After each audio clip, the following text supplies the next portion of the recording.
Yeah, so it's so good to see you, Kingsley. My favorite question is, where are you today? What's going on for you?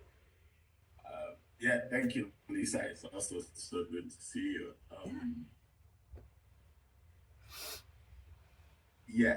Where am I right now is Yeah. I think I've been avoiding Uh, a conversation um, for fear and a little bit of shame, though, but oh, more fear. And yeah, I'm trying, I'm wondering why. Because it's like this thing where you inherit fears that are not yours, right? So, yes.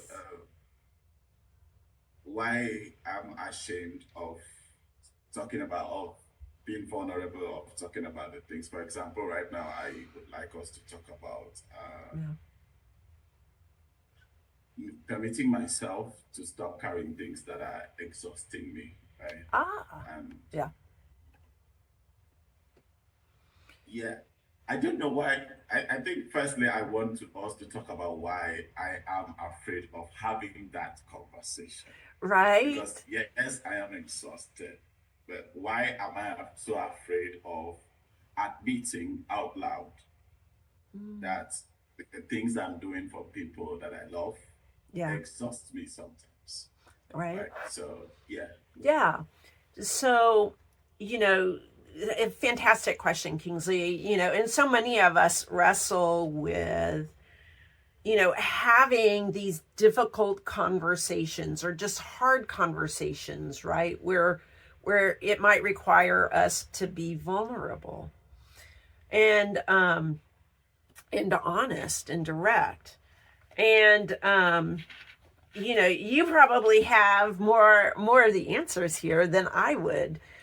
So let me ask you a question. Whenever there is a breakdown in a relationship or a conversation, what is the small voice in your head telling you? What's the story you're telling yourself if you're having a broken relationship with somebody that you love, or there's a breakdown in that relationship?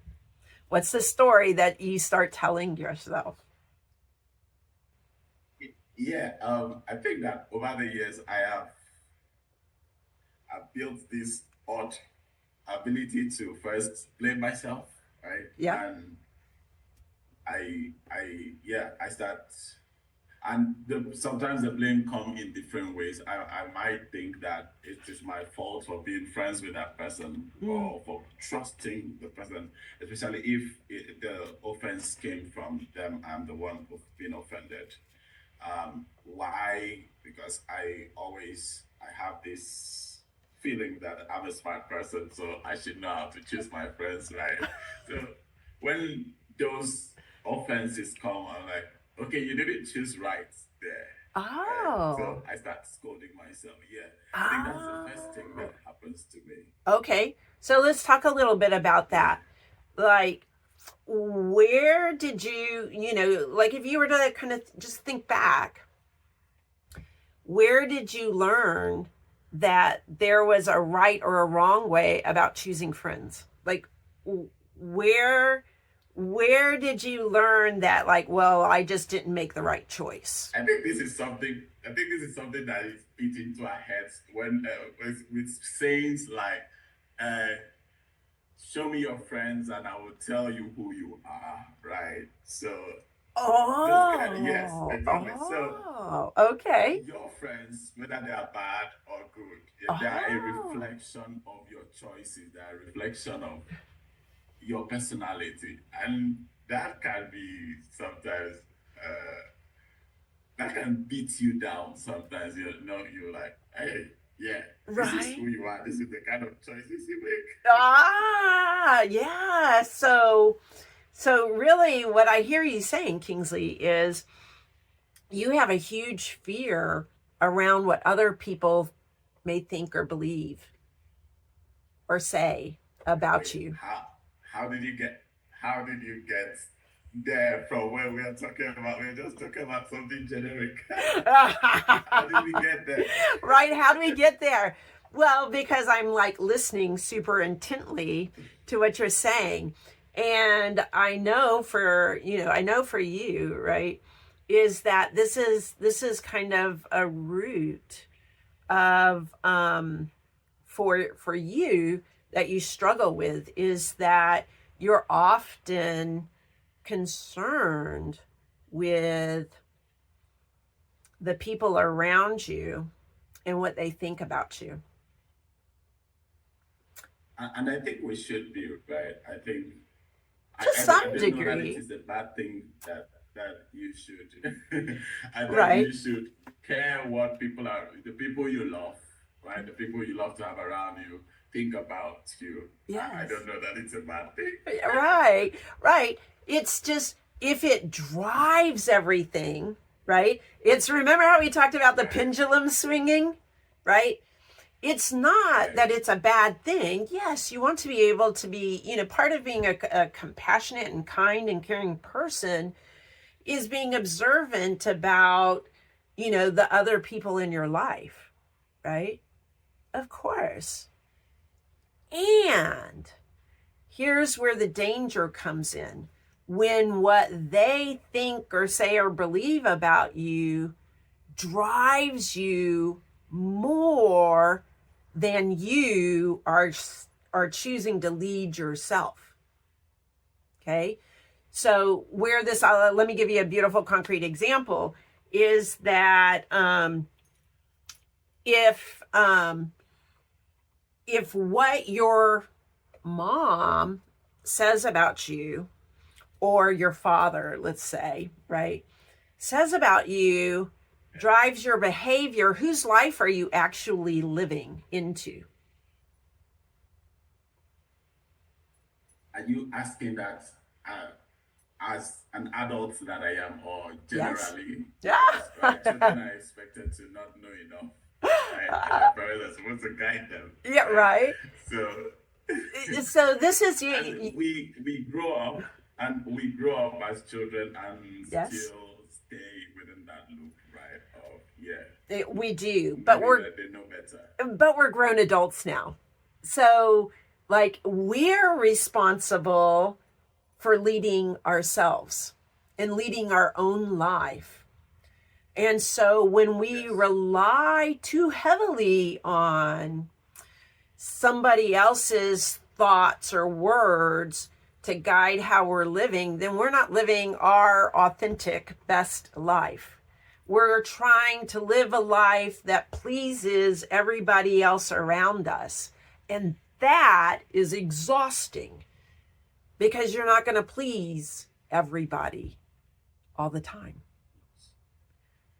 And I have learned that the hard way. I feel like the more you try to please people, the lesser they are pleased. Right?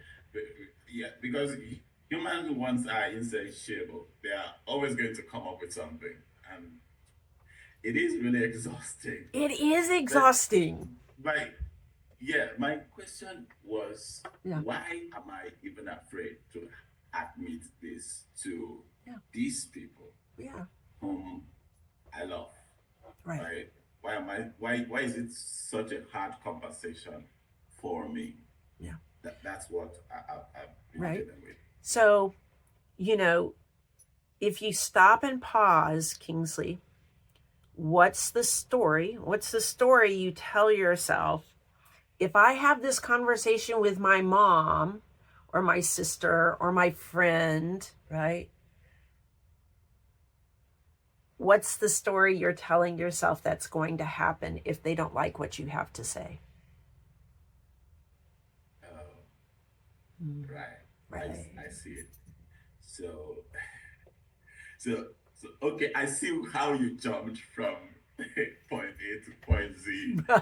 Because it is possible, even though now I'm refusing to admit it in my head, but it is possible that I am seeking for validation, or that I am afraid I won't be loved if I have this difficult conversation. I think that's probably the story, and I that's where you were going with it. That's where I was going with it, is that, oftentimes our fear of not having the real conversation is that we've got the fear that they won't want to stay in relationship with us anymore. So that it'll be a broken relationship. We'll be disconnected from them, right? That's a possibility. We're afraid that we might hurt their feelings. And then the relationship will be in a breakdown state. It might not be fully disconnected, but it'll be broken down, right? And the intimacy that you might be used to isn't there.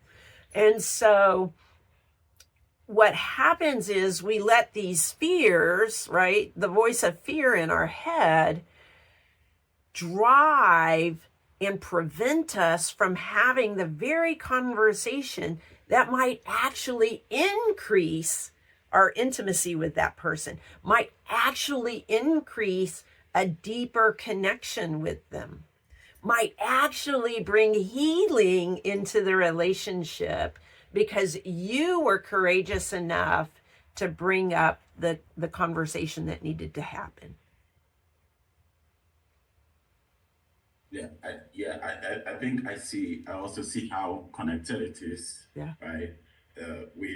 Why I'm afraid and why I'm afraid of admitting it and why I'm even doing it in the same place, in the first place, because, well, I'm taking on all these exhausting tasks to, in hope for, like we spoke last time, I think it's a transaction, right? In hopes to get love. So, and also, I'm afraid of admitting it, still in hopes to get love. And I think that's crazy. Well, it's crazy, right? It's crazy. Once we say these things out loud, right? It's when we say them out loud, it's like, oh my gosh, am I really doing this? I'm really believing this? Yes. There's this thing we say when sometimes you don't know how bad what you're going through is until you narrate it to another person and they're like, what? Exactly. And that's the beauty of having these conversations, because what you're doing is you're taking something out of the darkness inside your own head and bringing it out into the light of your relationship. That's a nice way to put it. Isn't it? Darkness of your own head into the light. Into the light. And the thing is that sometimes that darkness is convenient, right? Everybody's okay. I was going to say everybody's happy, but I'm really not. Right. Right. It's everybody's seemingly happy. It's you know what it is, Kingsley? Yeah. I think you're hitting on something here that's really important. In the darkness, right, we can kind of keep things covered, and it's comfortable. It's what we know. And so the fear of the unknown, right, often causes us to stay with the comfort of the known, even though it's exhausting, even though it's tiring, right? There's a certain amount of comfort that comes from the known. But it often doesn't lead us to a vibrant life, right? Living requires us to be uncomfortable sometimes. Growing requires us to be uncomfortable sometimes, right? Or we're not really growing. If it's not uncomfortable, then you're not really growing and increasing your capacity or your resilience. Yeah, and I don't want to sound like I'm placing excuses or blame. I feel like we are not raised to be uncomfortable. I feel like sometimes parents try to always protect their children. Yes. So yeah, I can see how that pattern can evolve into this thing where we become where we are always trying to protect. I think Yeah. in exchange we try to protect other people from the real truth, the real hard conversation, because we are also afraid the same way. I can see how they are connected. And Yes. I'm just wondering, Yeah. because sometimes it's sometimes, and I know we're talking about how everything begins with a conversation, and sometimes everything begins with a conversation, but it doesn't end. The conversations don't end well, and then sometimes it Right. can lead to people breaking up, Up. and the relationship they were enjoying, probably not, but yeah, at Yes. least seeming to enjoy, it Right. now goes away. Yeah. I don't know that I want to have those kind of conversations. Yeah. Right? Like, because at least I'm in relationship with them. The relationship's not that good. It's not that great, but it's better than not being in a relationship. Exactly, right? Because sometimes, like I said, I pride myself in thinking I'm a smart person. I build my relationships and I've known these people for years.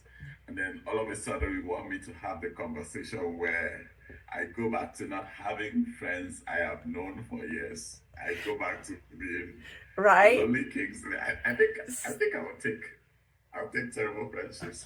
I'll take terrible friendships.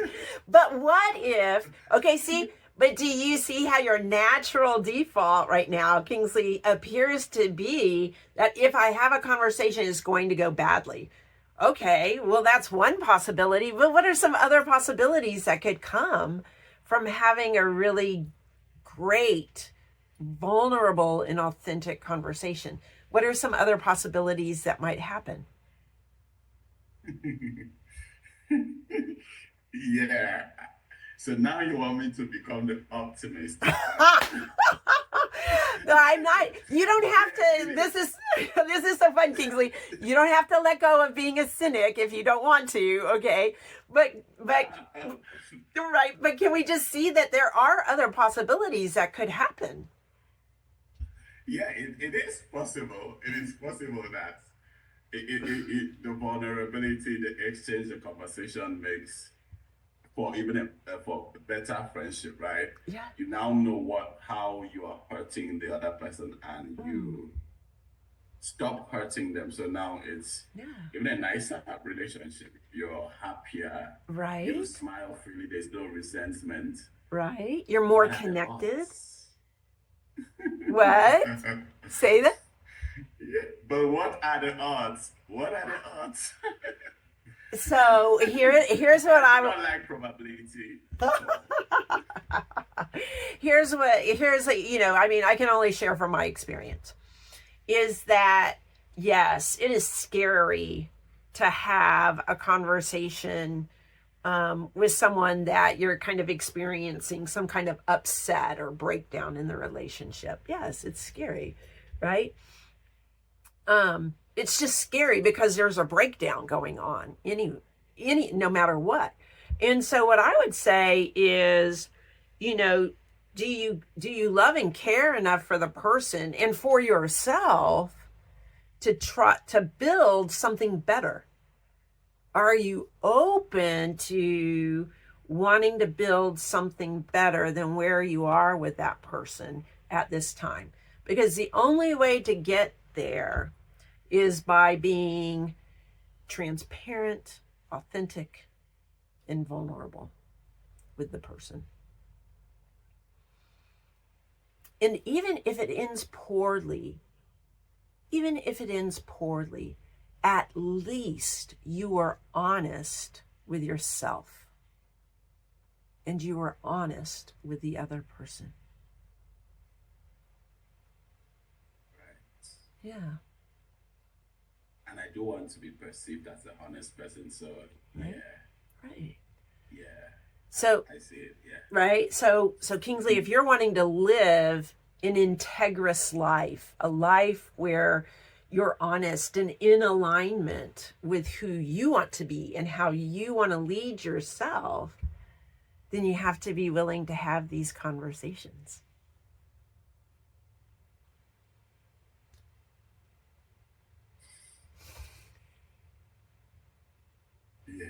Yeah. I'll put a pin on that.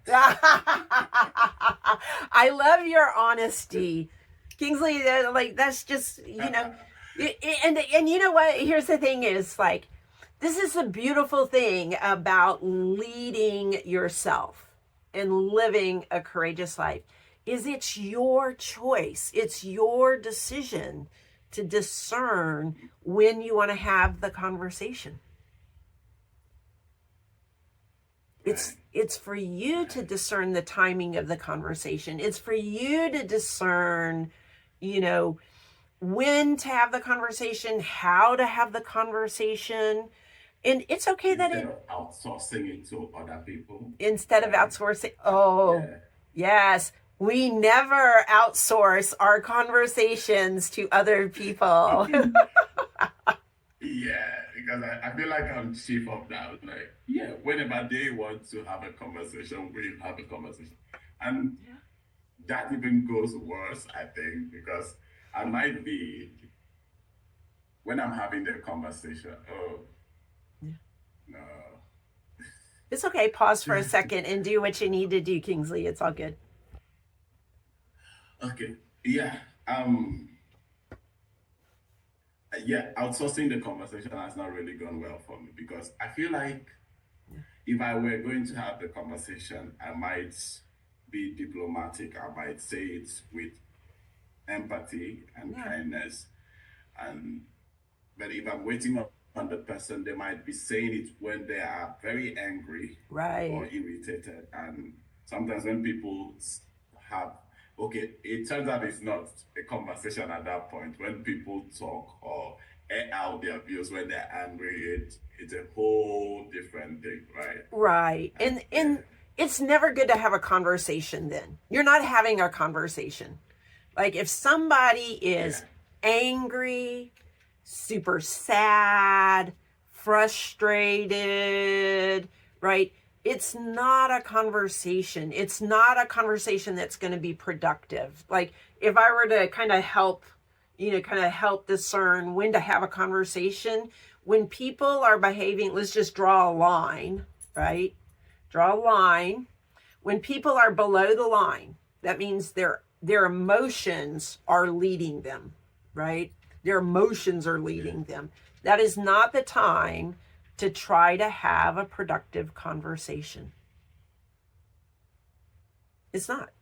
If I'm super angry, am I going to be open and receptive to what you have to say? I'll help you. No. If I'm angry. Exactly what I'm saying. Right. Yeah. Right. Exactly what I'm saying. Exactly. Yeah. And so. When you're angry, when whoever is angry, nobody's really listening. Nobody's listening. Yeah. So that is not the time to attempt to have a productive conversation. And there is nothing wrong with when things are like super heated, both parties are upset and angry. There's nothing wrong with saying, you know what? I can see that I'm really upset right now. And I can see it appears you're also upset. Perhaps we should put a pin in this conversation and let ourselves just kind of process emotionally what's going on before we kind of come back and have the conversation. That way I can hear better what you're saying and you could hear better what I'm saying. I don't want to say something that I'll regret later. There's nothing wrong with that. It's tapping out. Like, whoops, I'm not going to show up in a good way. So I need to not. Yes. Exactly. And that's okay. Sometimes people think, no, I'm in it and we got to solve this right now. Right now. No, we don't. And it's not going to We get, don't have to. we don't have to. And here's what, like I've led, sessions. I have facilitated sessions in corporate environments where one person out of 5 people in the room, one person emotionally broke down, spun out, wasn't able to kind of like stay in a productive area. It shut the whole meeting down, right? So there's nothing wrong with saying, hey, let's take a 5-10 minute break here and come back. Or maybe we need to take a whole day. Maybe we need to pin the conversation, like you say, Kingsley. Maybe we need to pin the conversation till next week. It's okay. We have plenty of time to work and take care of our relationships. Plenty of time. Yeah. Plenty of time.